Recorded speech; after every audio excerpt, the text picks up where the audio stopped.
to another episode of the Modern Manifestation Podcast. I'm your host, Bree Brown, a lettuce-hating, wine-loving, curses like a sailor, recovering perfectionist. Having thrived in a male-dominated, commission-based industry, I'm passionate about helping women boldly pursue their life goals. In this space, we build confidence with our mindset, manifestation, and spirituality. I believe that your life manifests as a result of who you are, not what you do, and that your personality creates your personal reality. Join this growing community to increase your net worth by increasing your self-worth. Now let's jump into today's topic.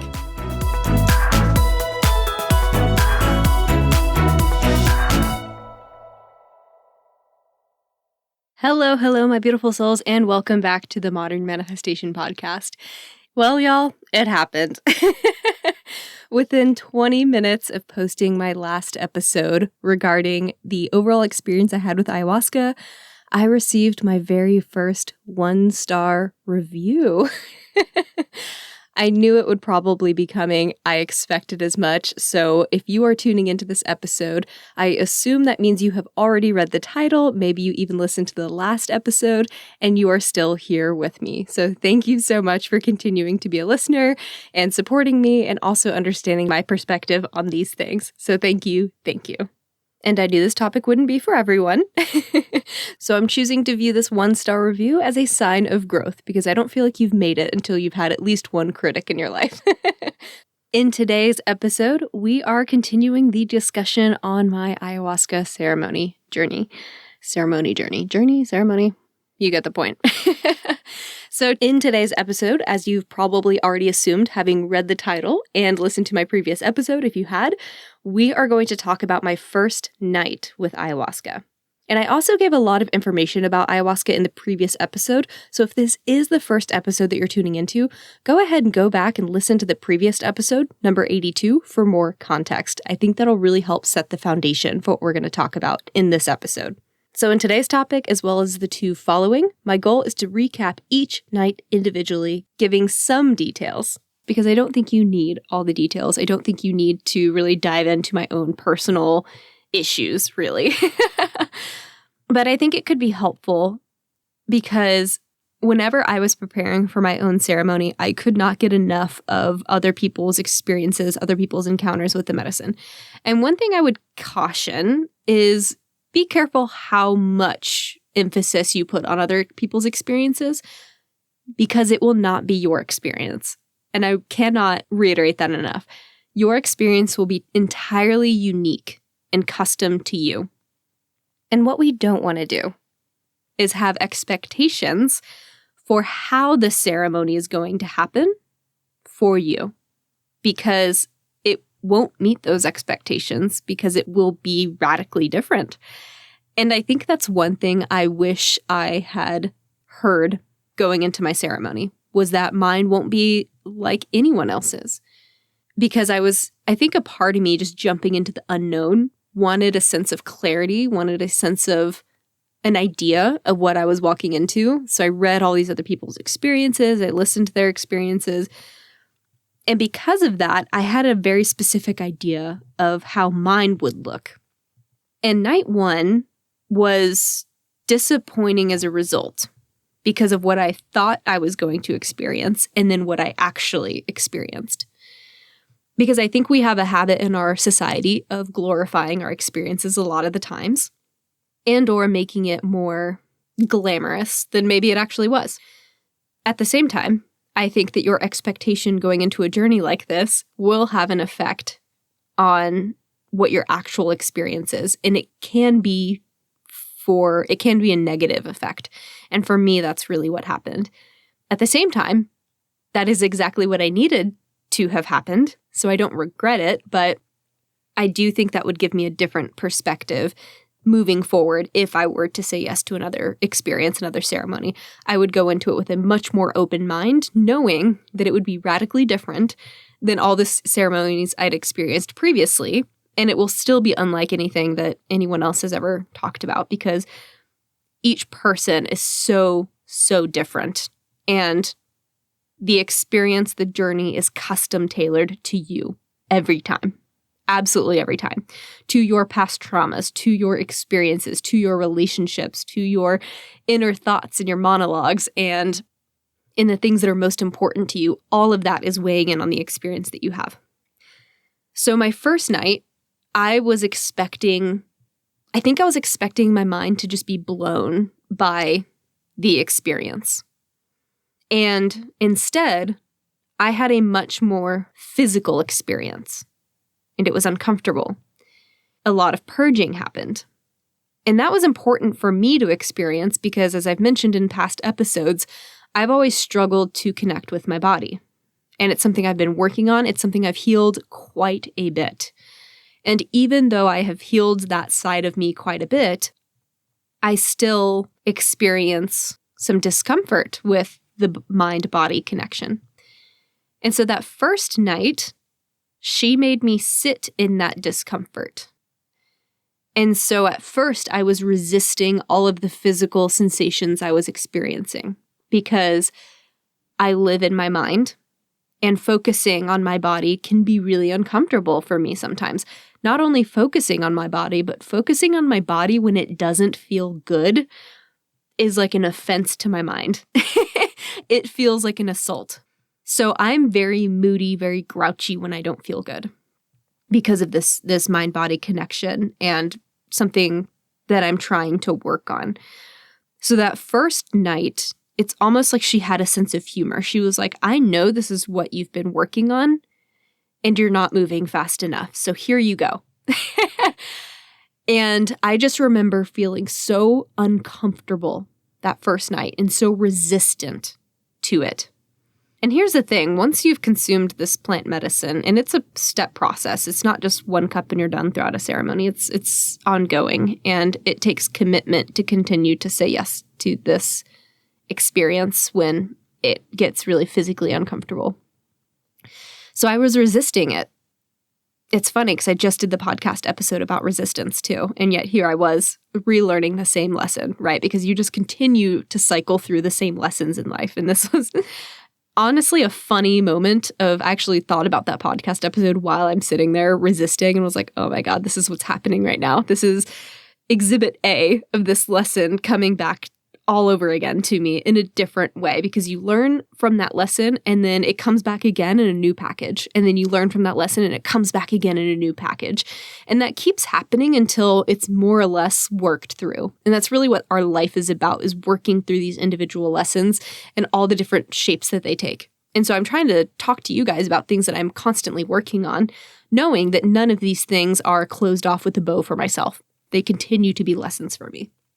And so that's what I was sitting with in that first night, was physical discomfort, how it felt to connect to my body. And I sat there feeling uncomfortable and resistant and it was just like bubbling up, getting more and more uncomfortable, more and more difficult to push back on. Until finally, and this is probably too much information, but fuck it, I hate throwing up. It's one of those things, I can't stand it. I mean, I don't think anyone likes it, right? But as an example, Evan, my partner, when he doesn't feel good and he needs to throw up, he just immediately goes to the bathroom and does it. No questions asked. I mean, I can't even tell you how many times in our relationship, I've seen him throw up. Like, it honestly just fascinates me how often he's done it. Not in like a unhealthy way, but like the second he just feels slightly nauseous, he's like, oh, I'm just going to go handle this. It's like he gives himself permission to do that. And of course, what I've always admired and appreciated about him is he's always been very connected to his emotions and to his body. So I have a lot to learn from him. Then insert me, his opposite. I, on the other hand, I have suppressed and repressed a lot of things in my life, emotions, physical sensations, etc. It would probably not surprise you to tell you this, that I also suppressed the need to throw up most times throughout my life. I think I could count on 2 hands how many times it's happened in my life, because I don't like it that much. It's so uncomfortable for me. It's something I despise that feeling. And that first night, it was really, really uncomfortable. It was almost, I would say, excruciating until I gave myself permission to purge. And the second I thought, I give my body permission to take care of itself, boom, it happened instantaneously. And that taught me that first night that, wow, there is such a connection between your thoughts in your mind and your body. And I knew that consciously, I knew that mentally, but I didn't know that from an integrative perspective. I didn't know that in terms of, it hadn't dawned on me how meaningful and how significant that connection was. Until I'm sitting there resisting, feeling bad. And then literally the second I give my body permission, it does what it needs to do. And it was like I'd released the floodgate or the dam, and it just all came rushing out. But it didn't do this until I consciously gave myself permission. Permission to take care of myself. Permission to voice my concerns and listen to my own needs. And I'd resisted that in my head the whole evening until that point, until I gave permission. And then I had to sit there and think, how many times have I held my own bodily needs back because of what I think I should be doing or how I should be showing up?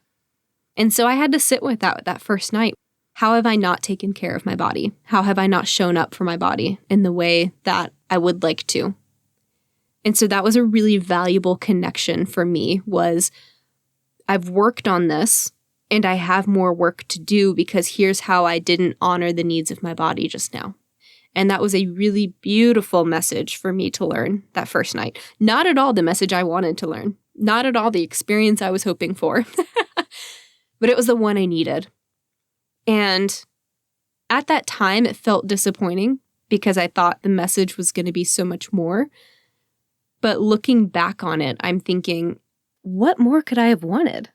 This had just tied in so many of the things that I've been working on in terms of healing my mind-body connection. And more than that, it was giving myself permission to move through discomfort instead of resisting it or avoiding it or escaping it. And that also ties in so closely with resilience and willingness to fail, to sitting in the discomfort or the fear of failure. And instead of avoiding the things I fear that are uncomfortable or that I don't want to do, to give myself permission to do them anyway, to step toward the fear, to step toward the things that I'm afraid to do. And you know what? I immediately felt better. And if I hadn't given myself this permission, I'd have sat through that entire 6-hour ceremony in fetal position, because that's how I started. Resisting, not feeling good, not giving myself permission to do what I needed to do, and also being afraid to sit in the discomfort. Even if it was short-lived discomfort, wanting to avoid it, and instead, ironically, prolonging that discomfort. Instead, I got to move on, or move through it, rather. And did I see the light of God in that moment? No, absolutely not. But I saw my old pattern in a new way, and that was super helpful. And it was a really beautiful way to show me, to cut through the bullshit and say, hey, here's what you're doing. Here's how powerful your own mental blocks are. Here's how it shows up physically for you. And then here's what it feels like to give yourself permission to take care of yourself. And it was instant relief. And then that thought of, well, how does this translate to other things in my life? How have I held myself back in some ways and resisted something, and instead, in doing so, prolonged the discomfort? Instead of allowing myself to just do what I needed to do, like ripping off a Band-Aid, and then minimizing that window of discomfort, and then instead getting to relief faster. So it was very much a metaphor for not just my physical sensations, but how does this show up in other areas of my life when I make decisions, when I choose to take care of things I need to or not. So that was a really profound message for me that first night. In addition to that, as I'm sitting there resisting, it wasn't just the resistance physically of like, I don't want to feel this way. It was also the resistance of, why is everyone else around me having a beautiful experience with her and I'm not? So there was this, maybe the thoughts of, along the lines of, maybe I don't deserve to have an experience with her. Maybe I'm not ready for this. Maybe she wasn't calling to me and here I am wasting everyone's time. Maybe I just don't, who am I to have thought that I deserved this kind of experience? And then as I'm sitting there, the thoughts just start transforming into really feelings of And this is what I think made the physical discomfort worse. There's a direct correlation to my thoughts and how my body was feeling. So it started off with all of those thoughts because it just wasn't sinking in for me.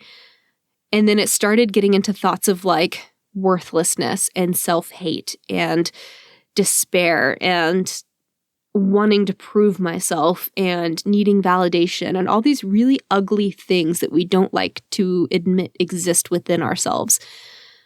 And all of these things that I have worked on, but it was such a powerful experience to experience these thoughts again, or to have these thoughts again, but to view them from an entirely different perspective. So while I have done a lot of work on my self-talk, on my self-worth, and these are things that I even talk about and coach with other people, it showed up for me in a new way, but in a way that allowed me to view it from an entirely different vantage point. I had never been able to view this from a place of disassociation like I did that night. And what I mean by that is that it allowed me to view the work that needs to be done without the emotional context or the emotional baggage behind it. Or maybe not the emotional context, but because there were emotions, but in a way where I sort of felt separate from those emotions and was able to view what was happening from an unbiased perspective, almost as if I was the observer. So on one hand, I was deeply feeling all of these really crappy emotions. But on the other hand, I had this duality. I was also an observer of them. So I was experiencing them and I was also observing them. It was a really strange concept. It's sort of hard to describe how you can be in two sort of states at once, but that's how it felt. And because there was a side of me that was able to be the observer of what was going on, it allowed me to separate myself from the situation so that I could clearly see and identify why some of these issues had not been fully resolved for myself yet, and why this was the first lesson I needed to sit with Mother Ayahuasca. And it was really uncomfortable to sit in this space when I would normally want to avoid these feelings and avoid these emotions. So I'm having these really negative, these really just mean things that I'm saying to myself in my head. And as I'm saying these mean things, as I'm like getting more and more frustrated with my experience and more disappointed with how I think it's going and how I think it should have been going, my physical discomfort is going up at the same rate. So my negative thoughts and my bodily discomfort were the same. And while I felt like the first night was extremely physical, I think it's directly correlated to the mental assaulting I was doing to myself. And that was really important for me to see because it allowed me to step back almost from like a third person perspective and say, wow, she is so mean to herself. She does not deserve that. She's such a worthy, loved, supported being, and she's being so mean to herself. Why? And I know that this was me talking about myself, but in the moment, while you are with Mother Ayahuasca, you are able to view it from an entirely different perspective, where all of a sudden you see the beautiful, innocent being that you are. You see all the beautiful things about your soul. And then you see your ego and how it's been treating this innocent piece of beautiful light. And you're able to step back and be like, that's not fair. Wait a minute. Why is this happening? No. Let's take care of this little being of light. Let's not bring this negative feedback into play. But it allowed me to see it all in a way that came from a place of empathy and love, and in a way that felt really sorry for myself.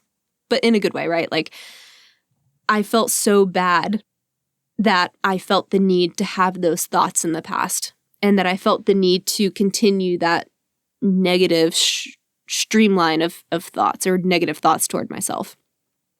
And that I was ever either conditioned or brought up or led to believe that sort of self-shaming, that sort of mean comments to myself was warranted.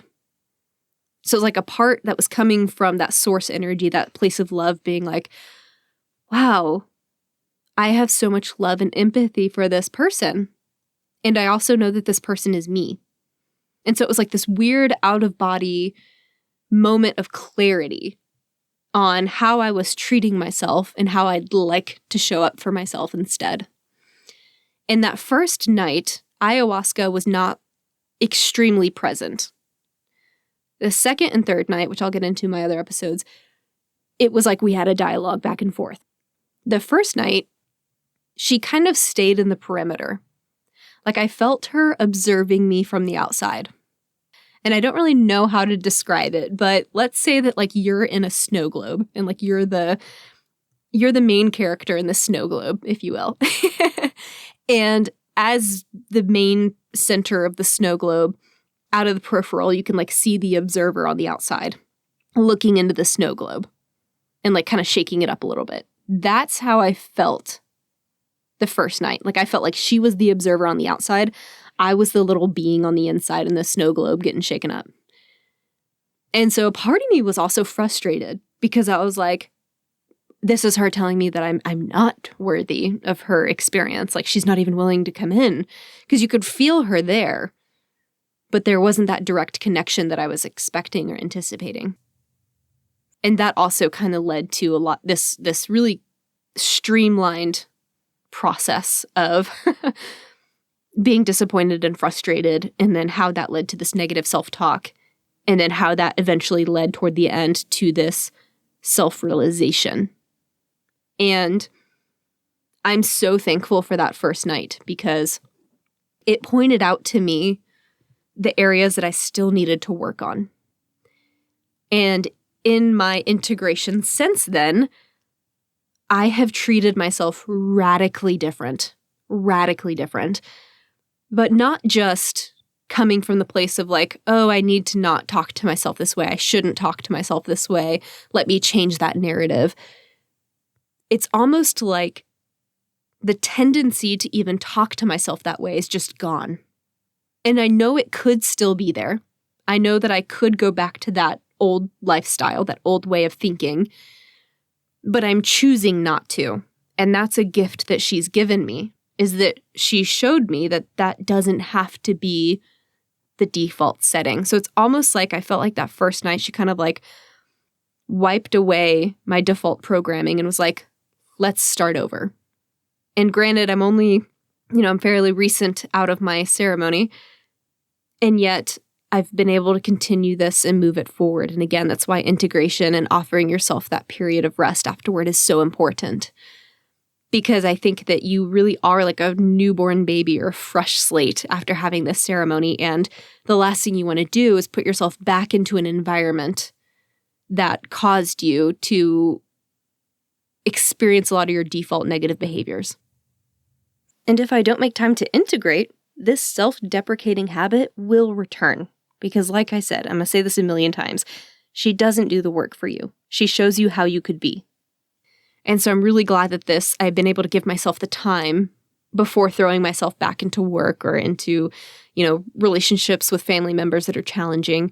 I've given myself the time to integrate a lot of this, because what I don't want to do is I don't want to go back to work and beat myself up again. I don't want to go back to a family setting with a toxic family member and go back to my negative patterns and behaviors, because that's what your coworkers, that's what your friends, that's what your family members, your loved ones, whoever, they will still view you as the version you were before your ceremony.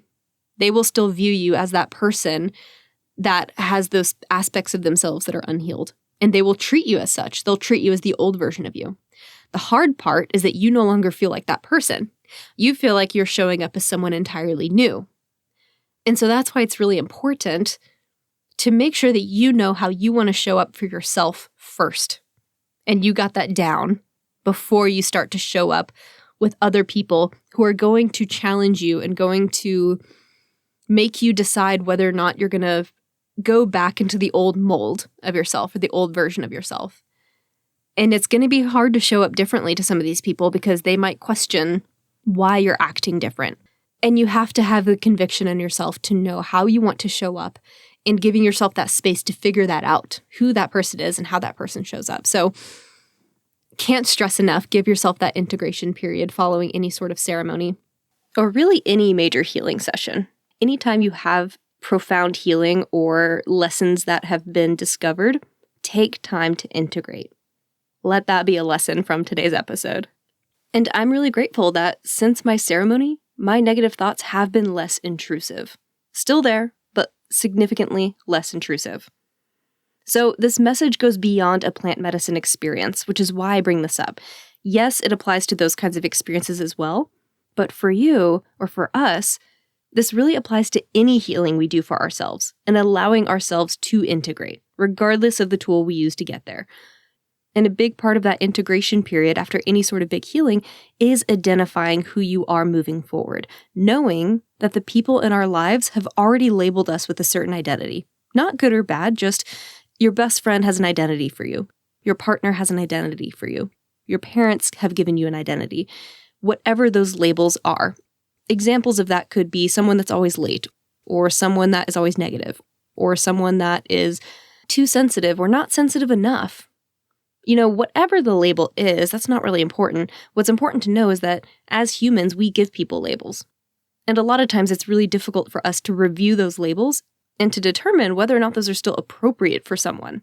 So if your best friend all of a sudden becomes unrecognizable to you because they've done so much changing, either through healing or maybe for some other reason, all of a sudden their new narrative doesn't fit your identity. And so all of a sudden your brain is having conflicting thoughts. Wait, this is what I'm seeing, but this is how I've always labeled them. I'm confused.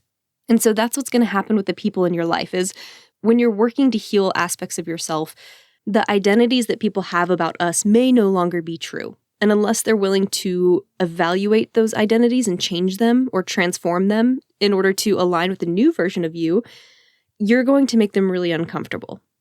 They're going to experience cognitive dissonance, and that's going to be hard for them to reconcile. So this is another reason why integration is so important, is because you get to identify who that version of you is and how you're going to show up when you're put in situations where someone is uncomfortable that you no longer fit in the mold that they created for you in their minds. And how are you going to deal with that when that comes up or when that rears its head? Because to them, as you heal, you will reflect back to the other people or to that person what they may not want to look at within themselves. If they're not on the same path as you, or if they're not interested in healing like you are, there's going to be friction there. And instead of facing what they don't want to see, usually what ends up happening is they choose to believe that you're more confrontational now. You might be rude all of a sudden. You're doing all this self-healing work and now you're really selfish. I hear that a lot when people set boundaries. Now my family thinks I'm selfish. These are all good signs, but they're also really hard to reconcile. And so integration will allow you to figure out how you're going to show up in these situations. And whatever the label is that someone's given you, good or bad, it's a way for them to establish their various relationships. And with your new healed version of yourself, they just might not know where to put you now. And you might have to meet them halfway and explain to them how you're showing up differently or why you're showing up differently. So depending on the relationship, you might actually help them reform that identity for yourself in their mind. Or you might decide this is someone you don't want a relationship moving forward with anyway, in which case you just let them go. So regardless of whether or not you do plant medicine to heal or you're using some other modality, this is one of the beautiful and also the really hard parts about healing. So that's why I wanted to talk about this in today's episode. And this work really allowed me to experience that better version of myself without the default relationships interfering, without the identities that other people have placed on me. So that way, I could see these negative habits that I had more clearly. Because I hadn't realized that even though I've done so much work on this, they were still permeating in a lot of different ways. And now it just feels like that neural programming has been altered, at least temporarily, so I can experience life without those thoughts, even if it's for a few weeks, even if it's for a few days. And I'm not going to say it's perfect. I have had some thoughts that are not self-shaming by any means, but I have had some thoughts like, I should probably do this today. Not in a negative self-image kind of way, but like I should probably be productive today. I should probably do this today. And all of that can easily be the gateway to negative self-talk. And so I could see how she lays the groundwork for you. She kind of clears the slate. But it's up to you to continue the work. It's up for you to make sure that it remains cleared and that you're building upon it a healthy foundation. So that's how night 1 felt for me. It was a lot of just sitting with the discomfort, sitting with the things that I didn't love about myself and that I was also ashamed of because, I have my own podcast. I talk about this kind of work all the time. And here I was having this experience and these thoughts that I felt like I should have been beyond. I should not have these anymore. I have done so much work on this. Why are they still showing up? And I think it's important to mention that because, again, this work is cyclical and it's continuous and it takes a conscious, aware person to make a decision on how we're going to show up and how we're going to work on our healing. And it's okay that it's cyclical. It's never something you check the box and you're done with that thing forever. And even though I've had this beautiful experience where I feel like the slate has been, it almost feels like the weight of a lot of those things have been lifted, it's still up to me to continue it. And it's still my responsibility to make sure that I'm headed in the positive direction. And my old negative thoughts will still come up at some point. And they've already shown me how they could. And it's my job to make sure that I appropriately respond to those and I appropriately reshift my mindset. And I remember the lessons that ayahuasca taught me that first night. And I know that I never want to beat myself up like that again. Never. And I'm so grateful for that experience because she opened my eyes to that. And she opened my eyes to how much nicer and more loving I can be to myself. But she also doesn't do the work for you. And I'm going to keep repeating this because this is the biggest misconception about her. You have a ceremony and you're healed. No, that's not how it works, though I wish it was. She shows you the way. She lets you experience it. And then she's like, okay, you've had the floaties. You have had the support. Now you need to go swim on your own. Now you need to figure it out from here. You have the tools. You know what to do. But it's up to you to make the conscious change moving forward. And that's really how I would describe it is you're given the map, but you're not just transported to the new place. It's kind of like you get a taste of it, like you've seen it. Like maybe you saw a commercial for the place you want to go, but it's up to you to get yourself there permanently. So that was my first night. It was a lesson on physical discomfort. It was a lesson on how I talk to myself or how I braided myself mentally. It was also a lesson on letting go and not always being in control. I think that the physical part also made that hit home because there was that resistance that, no, I'm not going to let my body do what it needs to do. I need to be in control of the situation. And then I also think there was a portion of giving myself permission to take up space. And I think holding in especially the throwing up part, it was almost like by my doing that, I felt like I would be being dramatic or I would be taking up too much space and throwing myself into being the center of attention. And there was a big part of me that resisted taking up that space. And again, that ties in really well with all this negative self-talk because when my body told me what it needed, my old habits would step in and be like, what a baby, what a drama queen. This girl must be the center of attention all the time over here. Instead of responding with love and understanding for what my needs were and meeting them. And I don't even know where all of this negative self-talk came from. I still have no idea. But how many times have I squashed my own needs or made myself smaller so that I appeased my inner critic, the judge that is inside of me? And for most of my life, this judgmental voice has shamed me for speaking up or seeking help. So of course I struggled with that. And man, that ties into so many other things I've talked about on this podcast lately. Again, why I wanted to bring this up in today's episode. Things like asking for help and hyper-independence and being open to receiving and shadow work. All of this was tied into these messages. And what's funny is I recorded a lot of those episodes before this journey, and I felt Mother Ayahuasca there like, let's sit in this again because you haven't quite learned this lesson yet for yourself. You have to ask yourself for help too, not just for other people. How do we ask our own selves for help? So there were a lot of messages in that first night, not at all what I expected. I was a little disappointed that I sat in discomfort and shame for about 6 hours. No one wants to experience that. But that was probably making up for a fraction of all the times in my life that I've avoided those feelings. I guarantee that there were many moments when I avoided discomfort or shame or any of those negative feelings for more than 6 hours. So that sort of felt like the least I could do, right? Sitting through that discomfort, sitting through those shitty feelings for 6 hours, even though it sucked at the time and even though it was really disappointing to have to do that.